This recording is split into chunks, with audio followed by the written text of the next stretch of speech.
கிறிஸ்துவை குறித்த அறிவு உங்களுக்கு உண்டாய் இருக்க வேண்டும். இந்த பொல்லாத உலகத்தில், வியாதிகள் நிறைந்த உலகத்தில், பாவம் நிறைந்து தீமை நிறைந்த உலகத்தில் நீங்கள் பரிசுத்தவான்கள் நீதிமான்களாய் இருப்பதற்கு காரணம் ஜீசஸுடைய இரத்தமும் அவருடைய வல்லமையும். உங்களுக்காகவே பூமிக்கு வந்தார், எனக்காகவே பூமிக்கு வந்தார்.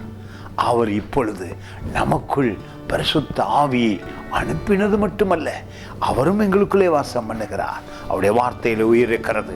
அந்த தீர்க்கதரிசிகள் சொன்னதை போல இயேசு வந்து நோய்களையும் வேதனைகளையும் கவலைகளையும் பயத்தையும் எடுத்து விட்டார். வியாதி இல்லாமல் சுகமாய் சந்தோஷமாய் வாழ முடியும். பாருங்கள், இது தீர்க்க தரிசனமான வார்த்தை நிறைவேறியதும் அதிசயம்.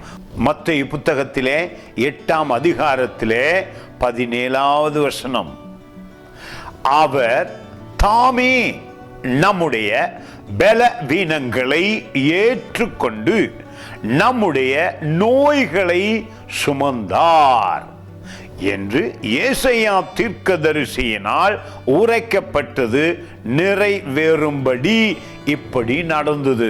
53ஆம் அதிகாரம் ஏசாயா தீர்க்கதரிசி புத்தகத்திலே அதிசயமாக எழுதப்பட்டிருக்கிறது. வியாதியா, வேதனையா, கவலையா, அவைகளை எடுத்து விட்டார். துக்கங்களா, பாடுகளா, அவ்வளவு சுமந்து தீர்த்தார் இயேசு என்று எழுதின அந்த தீர்க்க தரிசனம் நிறைவேறியது.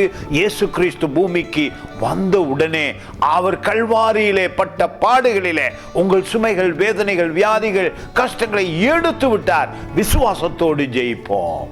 God bless you.